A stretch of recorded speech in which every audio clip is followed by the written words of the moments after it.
Hello students, good morning. स्वागत है आप सभी बच्चों का हमारे विद्यालय MDI स्कूल मिल्कीपुर की ऑनलाइन क्लासेस में और हमारे विद्यालय के इस यूट्यूब चैनल में। तो चलिए बच्चों शुरू करते हैं। आज का ये जो हमारा वीडियो है ये कक्षा 7 के विद्यार्थियों के लिए है और सब्जेक्ट है साइंस यानी कि विज्ञान विषय। यहाँ पर ऊपर लिख भी दिया गया है, यानी कक्षा 7 का वीडियो है और सब्जेक्ट जो है आपका विज्ञान विषय का है और लेसन का भी नाम लिख दिया गया है कि फर्स्ट अध्याय पहले पाठ का ये वीडियो है। लेसन का नाम है मानव विज्ञान और प्रौद्योगिकी, यानी यहाँ पर कॉमा लगा है मानव विज्ञान और प्रौद्योगिकी, यानी मनुष्य के बारे में, विज्ञान के बारे में और प्रौद्योगिकी के बारे में हम पढ़ेंगे। इसमें हमने आप लोगों को बताया था कि इसमें आपको जो है 3 हेडिंगें इस लेसन में दी गई थी।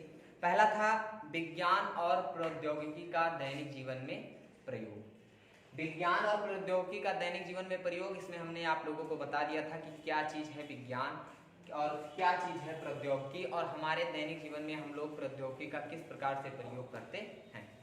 इसके बाद एक दूसरी हेडिंग थी विज्ञान और प्रौद्योगिकी से मानव जीवन में परिवर्तन। हम लोगों की लाइफ में विज्ञान और प्रौद्योगिकी की वजह से क्या परिवर्तन हुए हैं, ये भी हमने आप लोगों को इस वीडियो में यानी पिछले वीडियो में पढ़ा दिया है, बता दिया है। इसके बाद आपकी तीसरी हेडिंग थी विज्ञान और प्रौद्योगिकी के द्वारा विभिन्न क्षेत्रों में क्रांति। ठीक है, विज्ञान के द्वारा जो है विभिन्न क्षेत्रों में क्रांति, हम लोग इसी हेडिंग को यानी तीसरे लेसन को पढ़ रहे थे और इस तीसरे वाले जो है तीसरी हेडिंग में हम लोगों ने पढ़ा था कि औद्योगिक क्रांति के क्षेत्र में क्या परिवर्तन हुए विज्ञान से, जनसंचार क्षेत्र में क्या परिवर्तन हुए, कंप्यूटर के क्षेत्र में क्या परिवर्तन हुए, इंटरनेट के क्षेत्र में क्या परिवर्तन हुए, इलेक्ट्रॉनिक डाक सेवा ईमेल के क्षेत्र में क्या परिवर्तन हुए, उसके बाद मोबाइल फोन स्मार्टफोन के क्षेत्र में क्या परिवर्तन हुए, कृषि के क्षेत्र में क्या परिवर्तन हुए और ईंधन के क्षेत्र में क्या परिवर्तन हुए। ठीक है, इसके बाद जो है आपका जो है एक दो क्षेत्र इसमें और बच रहे हैं। एक जो है आपका चिकित्सा के क्षेत्र में है, एक राष्ट्रीय सुरक्षा के क्षेत्र में है और इसी के साथ आज ये आपका लास्ट वीडियो है। हम ये 2 हेडिंग पढ़ाएंगे, आज ये लेसन समाप्त हो जाएगा। ठीक है, तो आप लोग ओपन कर लीजिए अपनी बुक में पेज नंबर 5। ठीक है, और हम चल रहे हैं पढ़ाने आप लोगों को चिकित्सा और राष्ट्रीय सुरक्षा एवं युद्ध के बारे में। ठीक है, तो आप लोग यहाँ देख सकते हैं ये जो लेसन है, ठीक, इसमें दिखाया जा रहा है चिकित्सा के क्षेत्र में, राष्ट्रीय सुरक्षा एवं युद्ध स्तर के क्षेत्र में क्या क्या परिवर्तन हुए हैं। तो चलिए बच्चों शुरू करते हैं चिकित्सा के क्षेत्र में। चिकित्सा मतलब बच्चों जानते हैं जो दवा वगैरह होती है किसी की, इसी क्षेत्र को चिकित्सा कहा जाता है। ठीक है, तो चिकित्सा के क्षेत्र में क्या बताया जा रहा है, बताया जा रहा है कि चिकित्सा के क्षेत्र में भी बहुत तीव्र गति से विकास हुआ है। विज्ञान की वजह से चिकित्सा के क्षेत्र में बहुत ही तीव्र गति से विकास हुआ, तेजी से विकास हुआ। और कैसे हुआ, हैजा, मियादी बुखार आदि के सफल इलाज हेतु नई औषधियों की खोज हुई है। पहले जो हैजा वगैरह बीमारी होती थी, गांव के गांव जो है एक तरफ से लोग एक्सपायर कर जाते थे, खत्म हो जाते थे।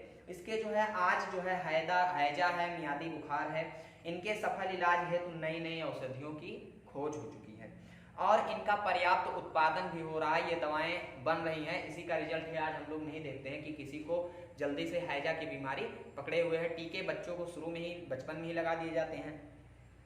आगे कुछ बीमारियों बारे में बताया जा रहा है कि चेचक, हैजा, काली खांसी, पोलियो, टीबी की रोकथाम हेतु उपयुक्त प्रतिरोधी टीकों का विकास हुआ है।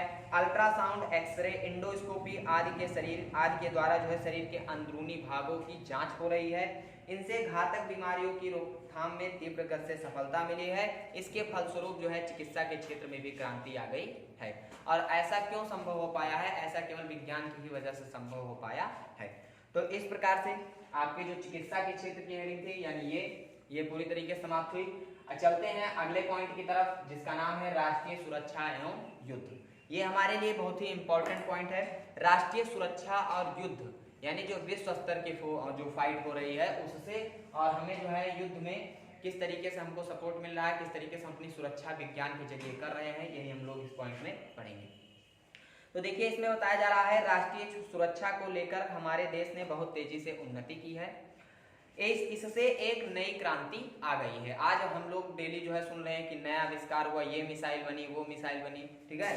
पृथ्वी अग्नि त्रिशूल जैसी मिसाइलों का निर्माण हमारे देश में हो रहा है। इनसे हमारे मिसाइलों का प्रयोग दूसरे देशों द्वारा आक्रमण होने पर उनके युद्ध अस्त्रों को नष्ट करने में होता है। मिसाइल का प्रयोग दूसरे देशों से जब आक्रमण होता है तो उनके जो युद्ध अस्त्र रहते हैं, टैंक, विमान, उनको नष्ट करने के लिए इनका प्रयोग किया जाता है। इनसे हमारे देश की प्रभावी ढंग से सुरक्षा भी होती है। युद्ध की स्थिति में रॉकेट द्वारा मिसाइलें छोड़ने की तकनीक में हमारे देश ने सफलता प्राप्त कर ली। युद्ध की स्थिति है तो रॉकेट के द्वारा मिसाइलें छोड़ने में हम लोगों ने आज तक सफलता पा ली है, ठीक है। इसके बाद आगे बता रहे कृत्रिम उपग्रहों से न केवल दूर संचार व्यवस्था में अभूतपूर्व विकास संभव हो पाया है, अपितु सुदूर जो है संसूचन में भी हम विश्व के क्षेत्र में अग्रणी हो चुके हैं। हमने परमाणु ऊर्जा के क्षेत्र में भी नए कीर्तिमान बनाए हैं। परमाणु ऊर्जा तथा उससे संबंधित शोध कार्यों के परिणाम स्वरूप अनेक परमाणु ऊर्जा संयंत्र स्थापित किए गए हैं जिनसे बिजली का उत्पादन किया जा रहा है। इसके अतिरिक्त परमाणु ऊर्जा का उपयोग चिकित्सा तथा कृषि के क्षेत्रों को लाभकारी बनाने में किया जा रहा है। तो इस प्रकार से कुछ हानियां अभी तक हम लोगों ने लाभ में पढ़ा। अगला पॉइंट है कि कुछ हानियां भी हो रही हैं। विज्ञान का जितना जो है प्रयोग होने से हमारा जीवन सरल बन रहा है, उतना ही इसके प्रयोग से हमें कुछ हानियों का भी सामना करना पड़ रहा है, कुछ साइड इफेक्ट भी हो रहे हैं। तो आइए जानते हैं वो क्या है। विज्ञान और प्रौद्योगिकी के विकास से मनुष्य को केवल लाभ ही नहीं मिला, वरन इसके अनेक प्रकार की हानियां भी हुई हैं। और कौन कौन सी हानियां हैं और कैसे कैसे हुई हैं बताया जा रहा है। बड़े बड़े उद्योगों की संख्या जो है बहुत बढ़ गई है। इनसे निकलने वाले अपशिष्ट पदार्थ, जो अपशिष्ट पदार्थ हैं, प्रायः ऐसे ही, यानी उनको जो है ऐसे ही नदियों में फेंक दिया जाता है। इससे नदियों की मछलियां मर रही हैं, भूमि में विसर्जित कर दिए जाते हैं, जिसके कारण नदियों का जल तथा भू क्षेत्र प्रदूषित हो रहे हैं। कृषि उपज बढ़ाने के लिए उर्वरकों तथा कीटनाशक दवाओं का अत्यधिक प्रयोग करने से मृदा प्रदूषण की भी समस्या होती जा रही है तथा भूमि की उर्वरा शक्ति भी कम हो रही है, उपजाऊ शक्ति भी कम हो रही है। मनोरंजन के साधन बढ़ जाने से ध्वनि प्रदूषण हो रहा है। स्वचालित मशीनों के प्रयोग से कारखानों में मजदूरों की आवश्यकता कम पड़ गई है, जिसके कारण बेरोजगारों की संख्या में भी वृद्धि हुई है। जंगलों की अंधाधुंध कटाई चल रही है, फलस्वरूप जंगलों का विनाश हो रहा है और वातावरण में प्रदूषण बढ़ता जा रहा है। इतना ही नहीं, इसके कारण अनेक प्रजाति के जंतुओं जैसे बाघों की संख्या में कमी हो रही है एवं लगभग इनका अस्तित्व खतरे में पड़ गया है। आज इनकी रेशियो समाप्ति की तरफ है। विज्ञान तथा प्रौद्योगिकी से होने वाली हानियों से बचने के लिए हमको क्या करना चाहिए, तो जानिए। विज्ञान तथा प्रौद्योगिकी से होने वाली हानियों से बचने के लिए हमें प्राकृतिक संसाधनों का समझदारी से दोहन करना चाहिए तथा नए आविष्कारों का उपयोग समाज की उन्नति के लिए करना चाहिए। विनाशकारी हम लोगों को आविष्कारों से दूर रहना चाहिए और इसके पक्ष में नहीं रहना चाहिए। तो इस प्रकार बच्चों आपकी ये दोनों लेसन जो हैं चिकित्सा के क्षेत्र में, राष्ट्रीय सुरक्षा के क्षेत्र में, युद्ध के क्षेत्र में और विज्ञान से होने वाली हानियों को आप लोगों ने पढ़ा। और ये आपका जो है लास्ट वीडियो था इस लेसन का। अब आप लोगों को इस लेसन की केवल एक्सरसाइज भेजी जाएगी। आज आपका ये जो साइंस में पहला अध्याय था मानव विज्ञान और प्रौद्योगिकी, ये समाप्त हो चुका है। आप लोग जो है इसको वीडियो से मैच करके बुक से पढ़ लीजिएगा। मिलते हैं हम आप लोगों से इस लेसन की एक्सरसाइज के साथ और अगले वीडियो के साथ। तब तक के लिए आप सभी बच्चों से नमस्कार।